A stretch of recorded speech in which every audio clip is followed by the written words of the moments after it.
Right? Same thing with her shell strokes. Right? You know, you can definitely push a quarter of the way. Right, or standard shell stroke. Half of the way. You know, you're going to get bigger, right? So now I'm really pushing it to get bigger than the size of it is, right? So you're overworking it. Get a bigger brush, right? It's easier to make it smaller. Right, that's size 16 by less pressure. Right, but a lot of people, like I said, when they're in the beginning, they're trying to draw with their brush. They're actually pulling it around. Right, this is drawing with your brush. When you're trying to get those bumps, you're pressing, lifting up on your chisel to release that pressure. Press over, up on the chisel to release the pressure. Right? And this is a big scale, but basically it's the same thing even with the smaller, tighter ones. Right? You're pressing it over, pressing it over, pressing it over. You'll get a different look as opposed to scrubbing the floor too. Right? You really get too many stripes going all the way down every time. So if you try to do a little bit more pressure with that shell stroke, it'll look a little different compared to really scrubbing up and down, what I'm seeing a lot of people do. That's drawing with your brush. Okay, so this is what I'm trying to get you guys to understand in the first couple courses, is all about this pressure. Right, get a nice little box. You want to see how it's just as long as it is wide. Right, so that's our real one stroke leaf. Once you go double the amount or 3 times the length of your brush, right, then you're getting into your slider leaves. Right. But our one stroke leaf is really all about down and back up again. As quick as you went down, you're going back up again. So it's just little tiny boxy leaves.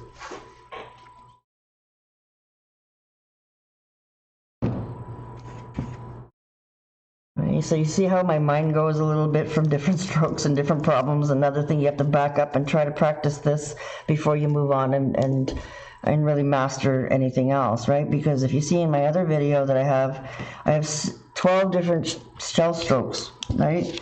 Depending on if you're using a pivot point or if you have an open area, right? So if you have a pivot point, your shell stroke has to come right back to the same spot every time.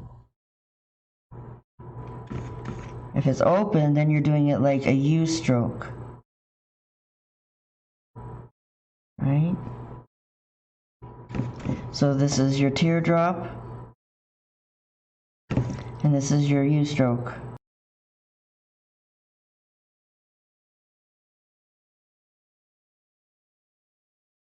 Right, so this is where I find if you kind of practice the smoother one first, then once you start getting into the shell strokes, you're starting to get the movement of how it's going down, or going up slowly, right? And then bringing your brush down to have that U shape again. Unless you're doing a teardrop shape with a pivot point. Right, and then this is where you see Donna mostly never does a plain teardrop anymore. It's got a little bit of bump and movement in it, right? So it's like a fancy teardrop, right?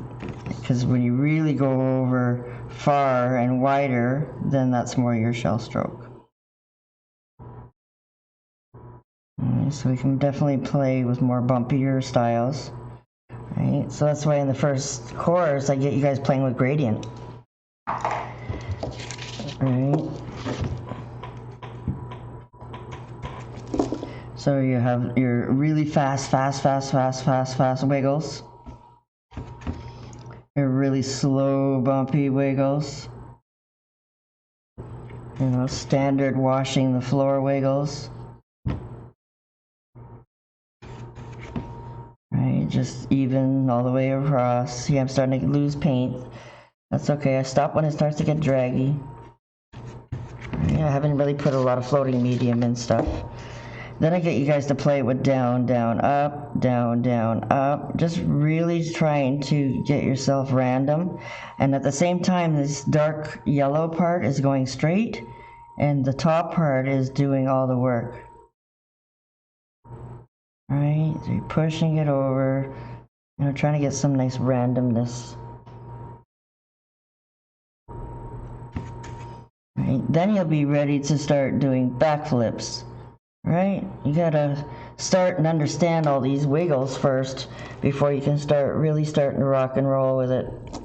All right, so that's why I gave them all dances, like the waltz and the bump and cha-cha and just having fun with it, right? Because I thought the way you move slow and the way you move fast kind of gives me like a little game to remember that I'm playing, right? But definitely having this bump movement is pushing the brush, right? Doesn't matter which wiggle you do. Again, my focus is trying to keep the bottom as straight as possible. So then that way when we're going to start creating our leaves, if we just push around smooth, right, you're seeing that this line here through the middle is going to be even. This is the focus of trying to get you guys to learn the bump. I'll put some darker color in there now. Right? So you're bumping over, and see how your dark is straight? That's pretty easy when you're doing it smooth. But when you start to have wiggles in it, right? Again, it's trying to keep this straight here, right? And that's how you know that you're bumping out, right? Because if you're drawing, this is how your inside is going to look. You see the difference? Bumping and drawing. So then when you go over to the other side, you're not going to have all that overlap, right? And it's because of trying to keep that one part straight, right? As straight as possible. And that's what's going to help not have to go over things so many times, right? There's always one side that's always going to be easier, right? But I find in the beginning, even myself, I was always fighting with trying to get those sides to meet at the top. And it wasn't until I finally realized my mess that I was creating here was overlapping, right? So if you make yourself a T with a little bit of a arrow to it, and you really try to focus with not going on the other side of that line with the dark, right?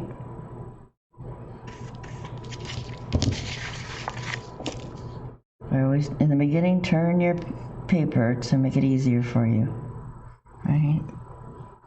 So that way you're not doing too much overlapping. Then when you put this paint in the middle, then it usually straightens everything up. Okay, so here's your standard leaf.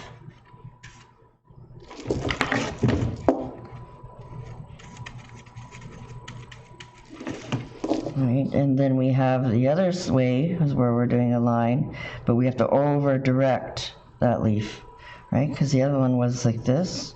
Now we got to go all the way from here to here to make a bigger leaf. Right, so sometimes it's easier to pull it down towards you or sideways, whatever's more comfortable for you. Right, so see this little V section here, this is where you're doing that shell stroke, to over direct that whole area, you need to have that shell stroke in there. Then from this last point here, this is where we push through with that one stroke leaf, right? So you can pull that over. And then your one stroke leaf can evolve, right? Because you can put a little wiggle in it. So this is from here to here. So now we want to add that little extra wiggle in there, but it's still the size of a one stroke leaf. So you see how you can break it down and then slowly add a little bit more wiggle to it, right? Because your regular leaf is just forward, right? But our heart-shaped leaves definitely are over-directed. So you gotta come right around it, and then now you're into the one-stroke leaf area. All right, so that's a little bit how we're connecting two different strokes into one side of the leaf. All right, so that's why we have to really get comfortable with our shell strokes and then our one-stroke leaves. Because basically those two strokes are in that one leaf. Right. Does that help when I break it down like that? Would you mind terribly doing that one stroke leaf just like as slow as you can? Yeah, no problem. Yeah, let's see if I can get you closer.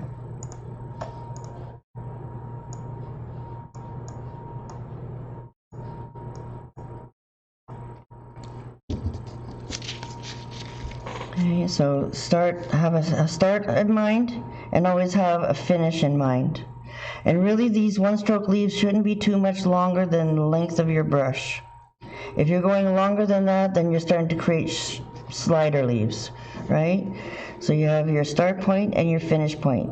So when you're coming over on an angle, you're slowly pushing, pressing in the middle, and then coming up to your stop point. There's no turning or twisting. Straight, push down, and then pop up to a point. There's your start, there's your finish. Thank you, that's very helpful. Yeah, no problem. And there's a lot of times you want to add a little bit more direction, then you can start pointing. Then you're going to definitely start to add that extra little point, right? And that's definitely something that we did more with the sunflowers. Right, just adding a little extra slower point and a little bit of a turn straight out, so you've got a T that you're creating instead of the point angle to angle. Right, so you're starting flat, pushing, and then coming out to a point.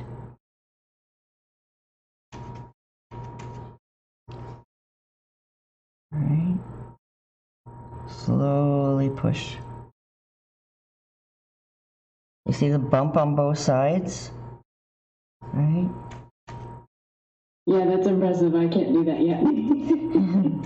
Yeah, no, it's definitely all about pressure and pulling on your brush. So again, even if you want to do a straight across gradient, right? You're starting on your chisel, you're slowly pushing the fat, and then you're popping up to your chisel. That's not a leaf, but I'm just showing you the actual movement that we're doing. Right, so you can see how my brush got fatter, and you can see how it comes out skinnier again. Right, the size of the brush. Just try this little movement. Just slide really, really light, and then push really hard, and then come up on your chisel again while you're sliding to come out straight. Right, you see how fat your brush can become. You can see how skinny it can become. Now we're going to do it a bit on an angle. Push down and then pop up to a point. So that is just an angle to angle leaf, which still looks really pretty on a vine. Right. So that's how Donna kind of simplified things with her leaf. Right? Because a lot of people were getting really carried away with the turning part.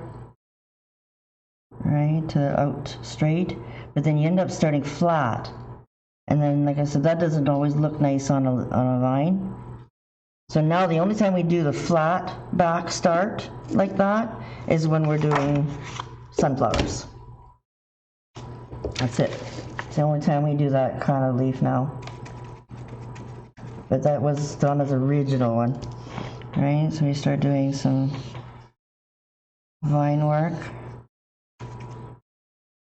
Then you start to see, oops, it's a little bit heavy, right? Just a skinny little stem, and then you're pushing and pulling to the point. You have your start and your finish.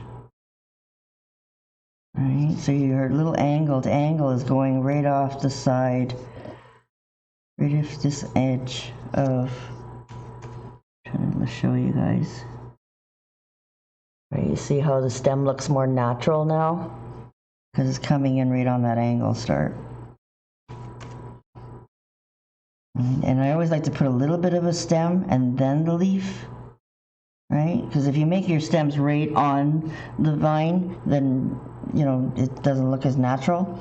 It looks better to have a little tiny bit of a stem coming up first. All right.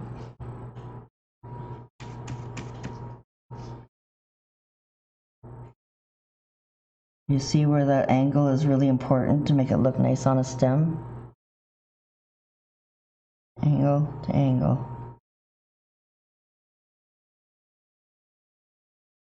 Yeah. Like I said, I have a lot of practice sheets on all kinds of different ferns and leaves and simple things to do with that one stroke leaf. And then we get you into the teardrops, start doing some 5-petal flowers. Right, this is just green right now. But definitely this is, you know, it's a nice way to get you starting to create something, right? Because, you know, we're like, oh my God, I hate doing these 100 strokes, you know, without actually creating something. So I do give you a couple little bit of assignments to do so that you can get some simple flowers in there, right? And add some leaves and start working, you know, on simple little brooch style flowers. And then I introduce you to anything you can do with the teardrop and one-stroke leaf, like lilacs, hydrangeas, stuff like that. They're all with that same sort of 5-petal flower. All right, gets a little bit more fancy. And then definitely there's lots of things to play with in the daisy. And then jumping you into, of course, number 5 is all about the shell stroke and all the different ways of making your shell stroke. And then once you start to get comfortable with those shell strokes, you know, then you can definitely start playing around with, you know, your back of your rose, right? Those outer skirt of your rose. Right, is all different shell stroke movements. Right, leaning too far away.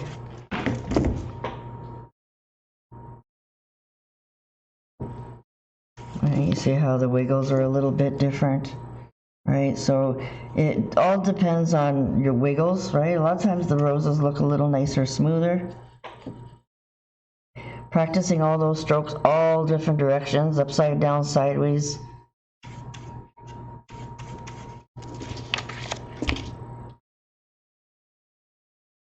Right, random movements. Right, there's so many different ways to create that outer shell. Right, depending on what you start with. A lot of people end up with that strong wiggle. That's because that's Donna's traditional cabbage rose.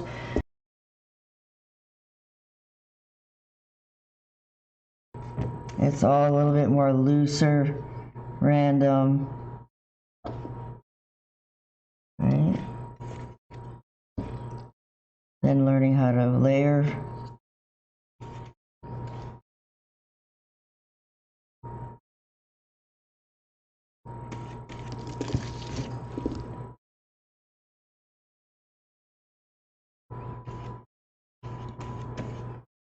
Right, another little 5 petal.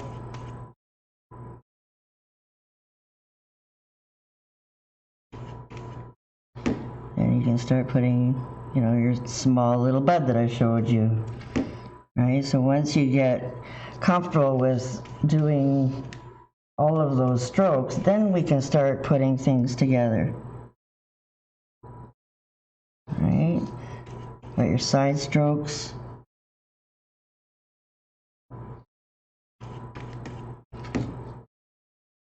And this is all evolving from that comma stroke, right? All these little center scoops, right? It's all derived from the comma stroke with a different variations, right? You have your typical one is just very round at the top. This one has a little bit of a nose to it. I call it my dolphin nose. Right, and that's all that is in that little rosebud is that little bit of a lazy daisy. Right, simplest little rosebud.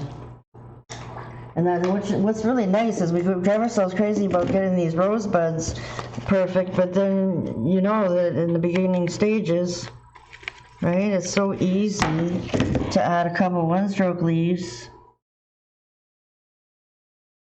and then all of a sudden you don't see all the parts that you don't like anymore. Right? So again, doing it very simple in the beginning and then slowly working yourselves up so that you're ready for that rose. Right, so that's the science behind my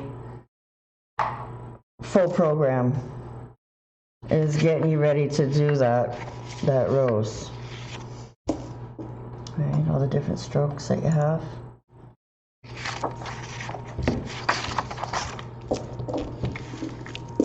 Right. Sometimes we're doing wiggles up on the one side and then sliding down straight on the other side. Right, to get for your tulips. Right, push, wiggle up to a point, and then slide. Right, so you're not wiggling on both sides. But again, it takes time to get used to doing a leaf from the bottom to the top, and then down, right? So usually we have to start from the bottom, and then flip around to start from the bottom and come up to the top. But eventually, with practice, right, that's when you start to get a little bit more cocky, and then you're going to do the wiggle all the way up to a point, slide down, and do the wiggle all the way down. All right, so it's just a slow progression of getting used to all these strokes. Pushing yourself from the top, pushing it down to the bottom. Right? When you're up at the top of this petal, what's this? Basically your teardrop or your comma stroke into your dolphin nose. Alright, so you're starting at the top and working your way down. Alright, so that's basically, again, little things that I've dissected so that you're getting yourself comfortable to go up and then back down again. Because that comma stroke, again, it can change to lots of wiggles, a smooth stroke. Just trying to show you guys quick. Right, you can start getting random and doing some backflips in there. Right, it all evolves a little bit harder at a time. And the more you keep playing with all these basic strokes, then when you start to tie them into your flowers, then they make sense to you, right? The amount of pressure, the amount of wiggle, a bit of slide motions, right?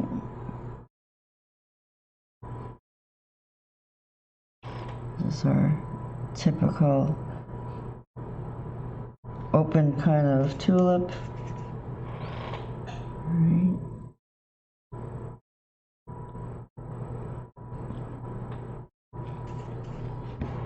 And then we have our stem. Right, so does that kind of make sense where all the breakdown of all the stroke work comes into play? And you'll have such an easier time tackling these flowers once you get to them because of the way I structured my program.